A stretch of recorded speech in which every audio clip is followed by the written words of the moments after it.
बिस्मिल्लाहिर्रहमानिर्रहीम। अस्सलाम वालेकुम। नई वीडियो में खुश आमदीद। चीन के ताबड़तोड़ हमले अरुणाचल प्रदेश पर चीन का बड़ा कब्जा सामने आ गया। भारत को आखिरी वार्निंग जारी कर दी गई। LAC पर टैंक मिसाइल तोपें पहुंच गईं। वीडियो की तफसीलात में आगे बढ़ने से पहले हमारी वीडियो को लाइक करने के साथ चैनल को सब्सक्राइब करके बेल आइकन पर क्लिक कर दें। चीन के खतरनाक ताबड़तोड़ हमले सामने आए हैं। अरुणाचल प्रदेश पर चीन का कब्जा सामने आया है। भारत को आखिरी वार्निंग LAC पर जारी कर दी गई है। LAC पर टैंक मिसाइल तोपें पहुंच चुकी हैं। चीन को पहले कुछ इलाकों पर कब्जा करने का फायदा मिला है और अब उन्होंने अरुणाचल प्रदेश में भी कब्जा करने की ठान ली है।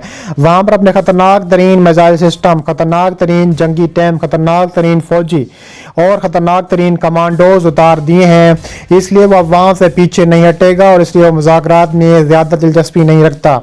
चीन की स्ट्रेटेजिक पॉलिसी यही रही है कि वह बगैर जंग के जितना भी कब्जा कर सकता है उतना कब्जा कर ले। ऐसा करने के लिए वो किसी भी माहदे को तोड़ने के लिए तैयार रहता है। चीन की ये कोशिश है कि जहां भी जगह खाली हो आगे बढ़ो और जब कोई रोके तो रुक जाओ, लेकिन जंग ना करो। इसके अलावा डोकलाम में इंडिया और चीन के सरहदी तनाज़े का हवाला देते हुए उन्होंने कहा है कि डोकलाम में सड़क बनाना शुरू की तो जहां उन्हें रोका गया तो वहां रुक गए। जहां तक वो आ गए वहां उन्होंने एक कैंप बना लिया। ये तजावुज़ात की हिकमत अमली है। इसके अलावा साथ ही उनका कहना है कि अगर अमेरिका को चीन की तसीब पसंदी और जारियत को रोकना है तो इंडिया की फौजी सलाहियत में इजाफा करना अमेरिका के मफाद में है। वो कहते हैं तो अगर अमेरिका इंडिया की ताकत में इजाफा करता है तो अमेरिका का मकसद ही पूरा होता है। इस सूरत हाल में इंडिया को ड्रोन देना अमेरिका के हक में है, इसलिए बातचीत आगे बढ़ रही है।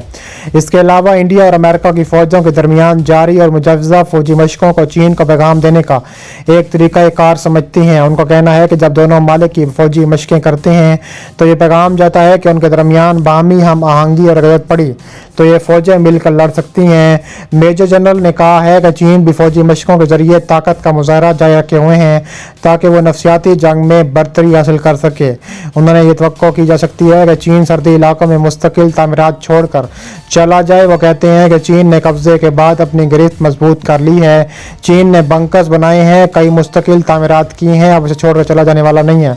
इनके मुताबिक अगर इस मामले को अस्करी तौर पर बढ़ने दिया जाए तो इसका इंडिया की माशियत पर बुरा असर पड़ेगा। इंडिया के हक में ये होगा कि वह मामले को जंग की तरफ ना ले जाकर चीन के इक़दामात के खिलाफ जवाबी कार्रवाई करे। वो कहते हैं कि मिसाल के तौर पर अगर चीन ने सरहदी इलाकों में इंफ्रास्ट्रक्चर बनाया है तो इंडिया को भी इंफ्रास्ट्रक्चर बनाना चाहिए। अगर वो LAC पर गाँव बना रहा है तो इंडिया को भी वहाँ गाँव बनाने चाहिए। अगर वो मजीद बंकर्स बना रहे हैं तो इंडिया को भी चाहिए कि मजीद बंकर्स बनाए। इंडिया को इस सतह पर काम करना चाहिए जिस सतह पर चीन काम कर रहा है। इंडिया की अरुणाचल प्रदेश में चीन के सरहद के नज़दीक इंडियन आर्मी के 2 फौजियों को शिद्दत से तलाश किया जा रहा है जो गुज़िश्ता 15 दिनों से लापता हैं। फौज का कहना है कि अभी तक इनके बारे में कोई सुराग नहीं मिला। हरिंदर नेगी और प्रकाश सिंह राणा का ताल्लुक उत्तराखंड रियासत से है। वो अरुणाचल प्रदेश के अंजाव ज़िला में इंडिया चीन सरहद पर line of actual control line के नज़दीक तैनात किए गए हैं। फौज का कहना है कि बहुत मुमकिन है कि वह गश्त के दौरान अपनी पोस्ट के नज़दीक वाक़ एक तेज़ बहाव वाली नदी में बह गए। उनकी गुमशुदगी के फ़ौरन बाद उनकी तलाश शुरू कर दी गई थी। 2 हफ्ते से कबल उन लापता फौजियों की तलाश जारी है। इनकी तलाश में ड्रोन ट्रैकिंग कुत्तों की भी मदद ली जा रही है, लेकिन 2 हफ्ते बाद कोई सुराग नहीं मिल सका। फौज ने उनकी गुमशुदगी की तफ्तीश के लिए एक तफ्तीशी पैनल करार दिया है। अंजाव जिला के पहाड़ी इलाकों में इन दिनों भारी बारिश हो रही है और नदियों में तुग़यानी हो रही है। बाज़ खबरों में बताया गया है कि शुबा है कि दोनों फौजी नदी में डूब गए। जिस जगह यह हादसा पेश आया वो LAC के बहुत अंदर है।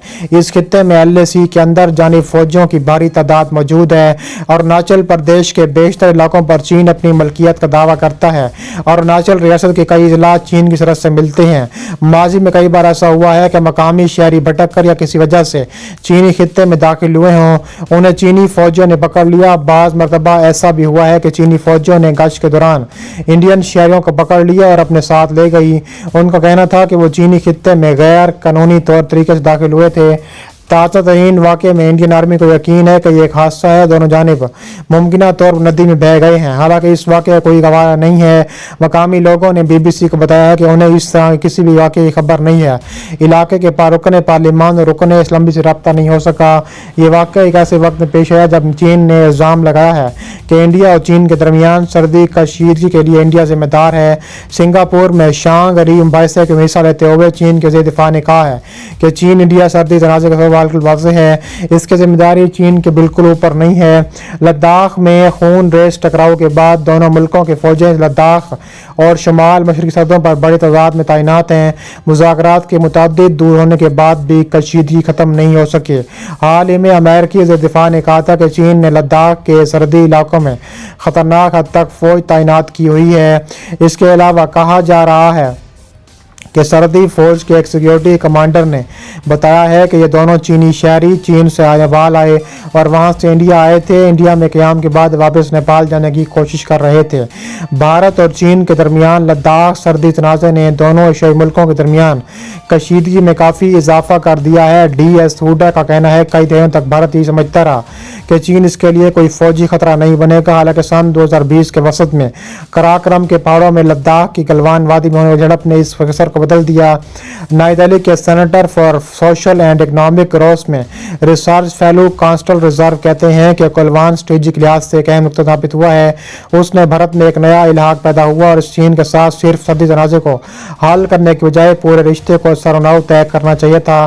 ख्याल रहे कि गलवान में अव्यवस्था के स्टाइल में होने वाली लड़ाइयों के दौरान भारतीय और चीनी फौजियों ने पथराव और लाठियों का इस्तेमाल किया, जिसमें 20 से ज़्यादा चीनी 4 फौजी मारे गए थे।